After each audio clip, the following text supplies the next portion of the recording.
Chapter 10 A Maiden All Forlorn. Part 1. At dusk there was the question of how Pat was to get home.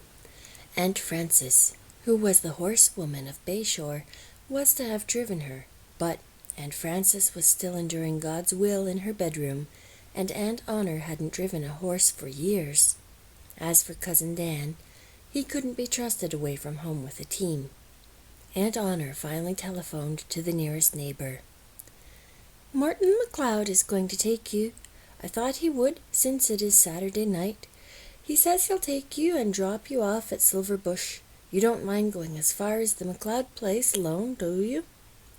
You will be there before dark."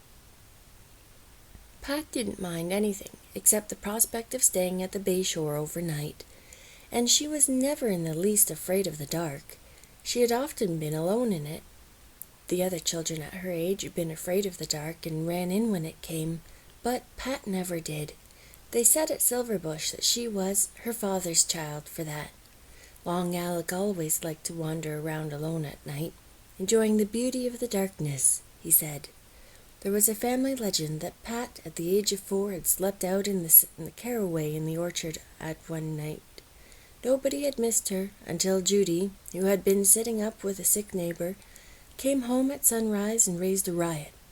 Pat dimly remembered the family rapture when she was found, and joy washing like a rosy wave over her mother's pale, distracted face.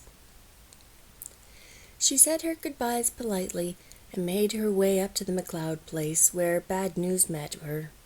Morton's car was acting up, and he had given up the idea of going to town. "So you'll have to run back to the Bayshore," his mother told her kindly. Pat went slowly down the lane, and when she was screened from sight of the house by a spruce grove, she stopped to think. She did not want to go back to the Bayshore. The very thought of spending the night in the big spare room, with its bed that looked far too grand to be slept in, was unbearable. No, she would just walk home. It was only 3 miles. She walked that every day going to school and back. Pat started off briskly and gaily, feeling very independent and daring and grown up.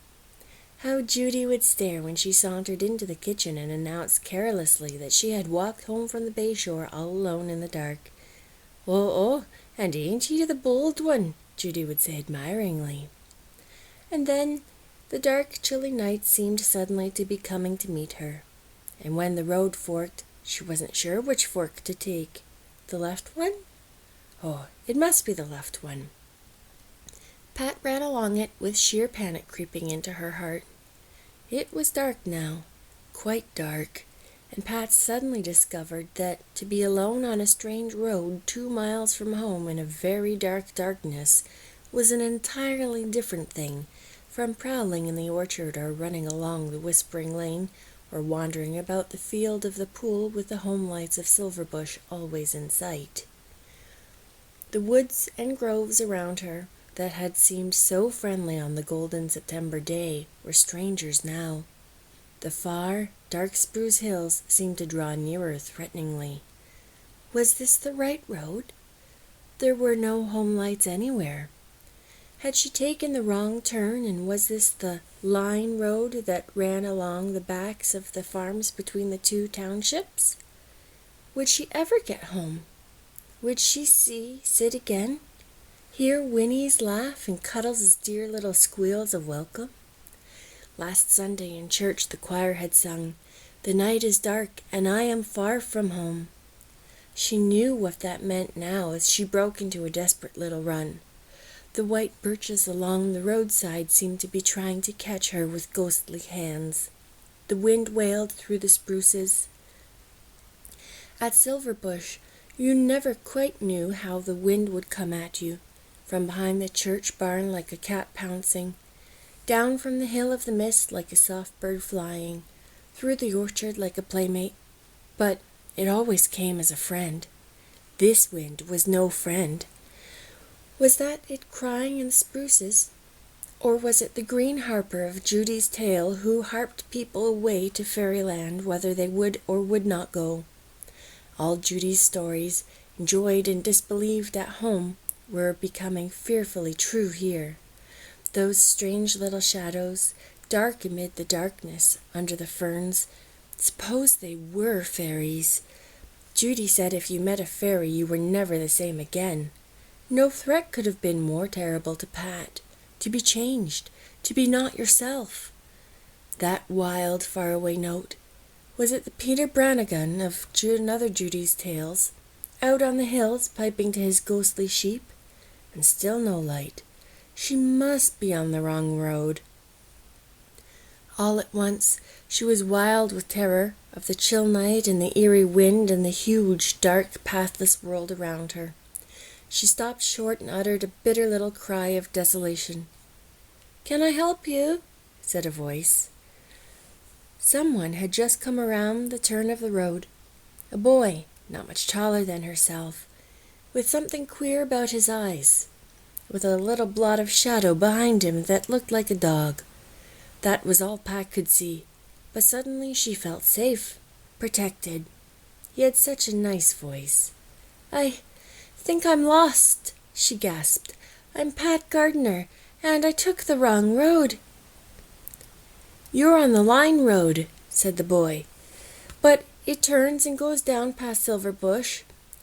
Only it's a little longer. I'll take you home. I'm Hilary Gordon, but everybody calls me Jingle." Pat knew at once who he was and felt well acquainted. She had heard Judy talk about the Gordons, who had brought the little old Adams farm that marched with Silver Bush. They had no family of their own, but an orphan nephew was living with them, and Judy said it was likely he had poor pickings of it. He did not go to the North Glen School, for the Adams place was in the South Glen School District, but they were really next-door neighbors. Part 2. They walked on. They did not talk much, but Pat felt happy now as she trotted along. The moon rose, and in its light she looked at him curiously. He had dark-colored horn-rimmed glasses. That was what was the matter with his eyes. And he wore trousers of which one leg came to the knee, and the other halfway between the knee and the ankle, which Pat thought were rather dreadful. "I belong to Silver Bush, you know," she said. "I don't belong anywhere," said Jingle forlornly. Pat wanted to comfort him for something she did not understand. She slipped her little hand into his. He had a warm, pleasant hand. They walked home together so.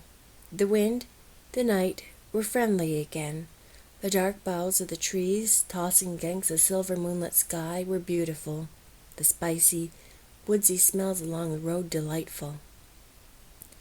"Where does that road go?" asked Pat once they passed an inviting path bared by moonlight and shadow. "I don't know, but we'll go and see some day," said Jingle. They were just like old friends. And then the dear light of Silver Bush, shining across the fields, the dear house overflowing with welcoming light. Pat could have cried with joy to see it again. Even if nobody would be very glad to see her back in the house would. "Thank you so much for coming home with me," she said shyly at the gate of the kitchen yard. "I was so frightened." Then she added boldly, because she had heard Judy say a girl ought always to give a decent feller a bite when he had seen her home, and Pat, for the credit of Silver Bush, wanted to do the proper thing. "I would wish you'd come and have dinner with us Monday. We're going to have chickens because it's Labor Day. Judy says she labors that day just the same as any day, but she always celebrates it with a chicken dinner. Please come." "I'd like to," said Jingle, "and I'm glad McGinty and I happened along when you were scared."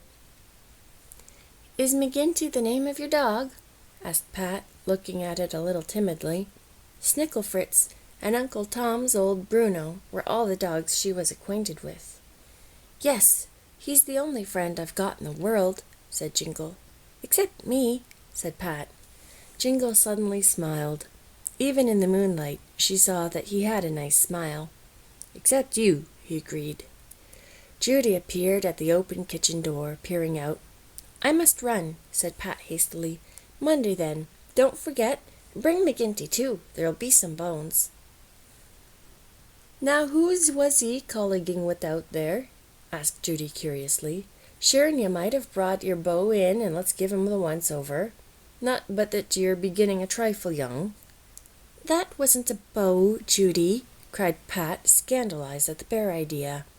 That was just Jingle. Hear at her!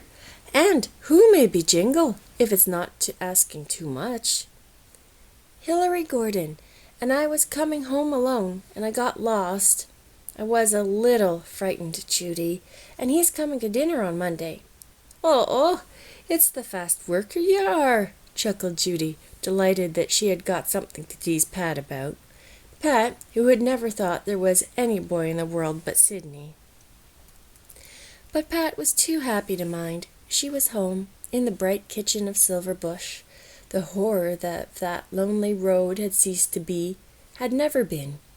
It was really beautiful to come home at night, to step out of darkness into the light and warmth of home. Did you save a piece of pie for me, Judy? Oh, that I did. Don't I know the skimp mails of the bear, sure. Sure, and it's niver cut and come again there. It's more of a bite of pie I have for ye. And would ye say now to a sausage and a baked patatty? Over the supper, Pat told Judy all about the day and her walk home. Think of the pluck of her, starting out alone like that on Shank's mare, said Judy, just as Pat had expected. That was the beauty of Judy. Though I'm not saying it isn't a good thing that Jingle Lad happened along when he did. Mind you ask the creature over for a little bite now and again. I knew old Larry Gordon when he lived on the Taylor farm beyond the shore. He's a skim milk man, that he is. Judy had several classifications of people who were not lavish. You were saving, which was commendable. You were close, which was on the borderline. You were near, which was over it. You were skim milk, which was beyond the pale. But Judy could not resist giving Pat a sly dig. I suppose me poor kitchen is very tame after the splendors of the Bayshore farm. Silverbush kitchen is better than the Bayshore parlor, declared Pat, but she declared it drowsily. It had been a pretty full and strenuous day for 8 years.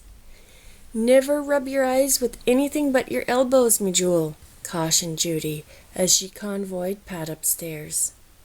Mother, who had been singing Cuddles to sleep, slipped in to ask Pat if she had had a good time.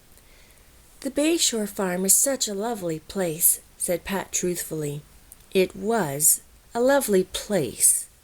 And Pat wouldn't hurt her mother's feelings for the world by confessing that her visit to Mother's old home had not been altogether pleasant. Mother loved Bayshore almost as well as she, Pat, loved Silverbush. Dear Silverbush! Pat felt as if its arms were around her protectingly as she drifted into dreamland.